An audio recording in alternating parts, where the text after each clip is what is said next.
जय हिंद मित्रांनो, एक्झाम जागर या एज्युकेशन यूट्यूब प्लॅटफॉर्मवर तुम्हा सर्वांचं पुन्हा एकदा स्वागत आहे. मित्रांनो, या आधीच्या सत्रामध्ये तुमच्यासाठीचा प्रश्न होता, कोणत्या देशाने जगातील पहिले पुन्हा वापरण्यायोग्य हायब्रिड रॉकेट लॉन्च केले?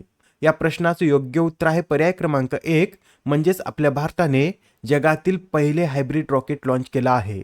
या रॉकेटचं नाव रुमी 1 असं असून 24 ऑगस्ट रोजी याला चेन्नई येथून लॉन्च करण्यात आला असून या रॉकेटची निर्मिती स्पेस झोन इंडियाने मार्टिन ग्रुपच्या सहकार्याने केली आहे.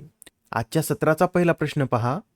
दुसऱ्या भारत सिंगापूर मंत्रीस्तरीय गोलमेज बैठकीचं आयोजन कोठे करण्यात आले?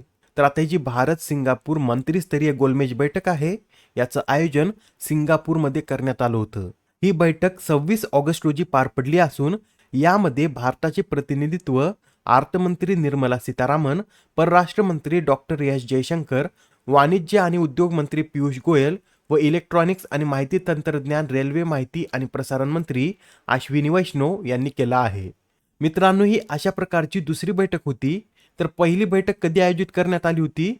तर 2022 मध्ये नवी दिल्लीत अशा प्रकारची पहिली बैठक आयोजित करण्यात आली होती. मॅपमध्ये पहा, सिंगापूर येथे स्थित आहे व सिंगापूरची राजधानी सुद्धा सिंगापूरच आहे. सिंगापूरचे सध्या पंतप्रधान लॉरेन्स ओंग असून सिंगापूरचं चलन हे सिंगापूर डॉलर हे आहे. प्रश्न क्रमांक दुसरा, तिसऱ्या आशियाई सर्पिंग चॅम्पियनशिपचं आयोजन कोणत्या देशात करण्यात आले? तर आता ही जी तिसरी आशियाई सर्पिंग चॅम्पियनशिप आहे याचं आयोजन मालदीवमध्ये करण्यात आलं होतं व ही स्पर्धा 17 ते 27 ऑगस्ट दरम्यान मालदीवच्या थुलुस्दू बेटावर पार पडली आहे. आणि या स्पर्धेत भारताने कांस्य पदक पटकावलं असून या पदकासह आता भारतीय सर्पिंग संघ प्रथमच आशियाई क्रीडा स्पर्धेसाठी पात्र ठरला आहे. 2026 मध्ये ज्या आशियाई क्रीडा होणार आहेत त्यासाठी भारतीय पुरुष आणि महिला संघ हे दोन्ही पात्र ठरले आहेत. बरं, या तिसऱ्या आशियाई सर्पिंग चॅम्पियनशिपमध्ये सुवर्ण पदक कोणी पटकावलं? तर जपान या देशाने या स्पर्धेत सुवर्ण पदक पटकावलं आहे. प्रश्न क्रमांक तिसरा, बांगलादेश क्रिकेट बोर्डाच्या अध्यक्षपदी कोणाची निवड करण्यात आली? तर आता बांगलादेश क्रिकेट बोर्डाचे नवीन अध्यक्ष हे फारुख अहमद बनले आहेत.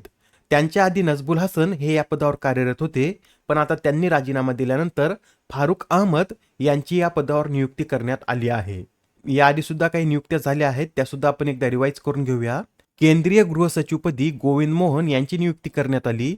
ईडी संचालकपदी राहुल नवीन, UN मध्ये भारताचे नवीन राजदूत पी हरीश, लोकलेखा समितीचे अध्यक्ष KC वेणुगोपाल, सार्वजनिक उपक्रम समितीचे अध्यक्ष बैजयंत पांडा, संरक्षण सचिव म्हणून राकेश कुमार सिंग यांची नियुक्ती करण्यात आली.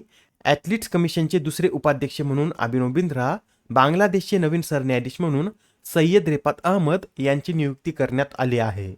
आता हा प्रश्न पहा, कोणते राज्य हे वैद्यकीय व्यावसायिकांच्या सुरक्षेसाठी टास्क फोर्स स्थापन करणारे पहिले राज्य ठरले आहे?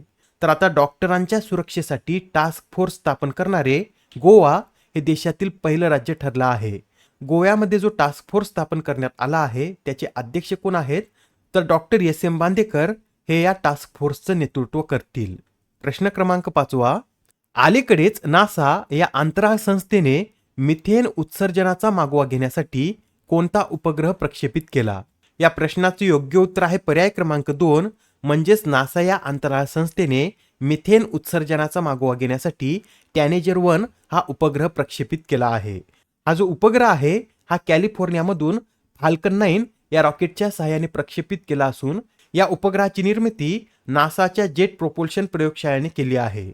मित्रांनो, हा जो उपग्रह आहे याचं मुख्य उद्दिष्ट कार्बन डायऑक्साईड आणि मिथेन उत्सर्जन शोधणे हे असून हा उपग्रह दररोज 1,30,000 चौरस किलोमीटर उत्सर्जनाचे निरीक्षण करेल.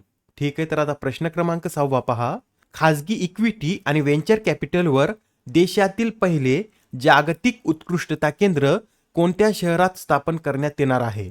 तर आता खाजगी इक्विटी आणि व्हेंचर कॅपिटलवरील देशातील पहिले जागतिक उत्कृष्टता केंद्र हे बेंगलोर या शहरामध्ये स्थापन करण्यात येणार आहे.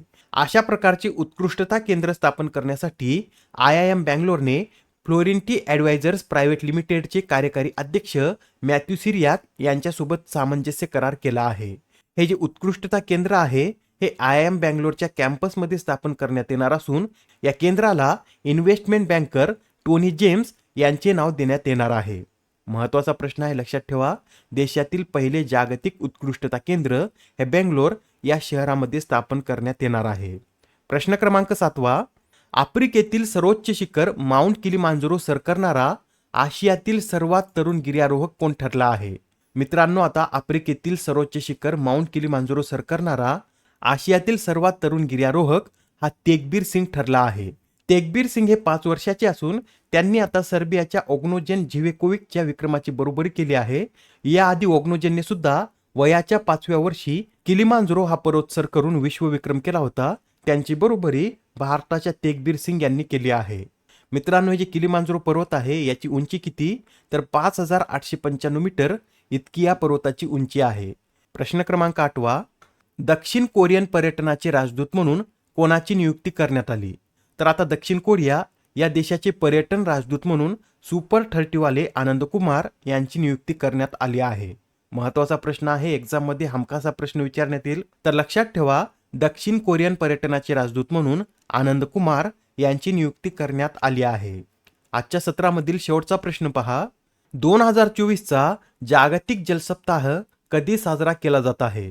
तर आता यंदाचा जागतिक जल सप्ताह हा 25 ते 29 ऑगस्ट दरम्यान साजरा केला जात असून यावेळी या सप्ताहाची थीम काय आहे, तर bridging borders, water for a peaceful and sustainable future अशी यावेळच्या या जल सप्ताहाची थीम आहे. आजच्या सत्रामधील तुमच्यासाठीचा प्रश्न पहा. केंद्र सरकारने 24 ऑगस्ट रोजी लॉन्च केलेल्या नवीन पेन्शन योजनेचं नाव काय आहे?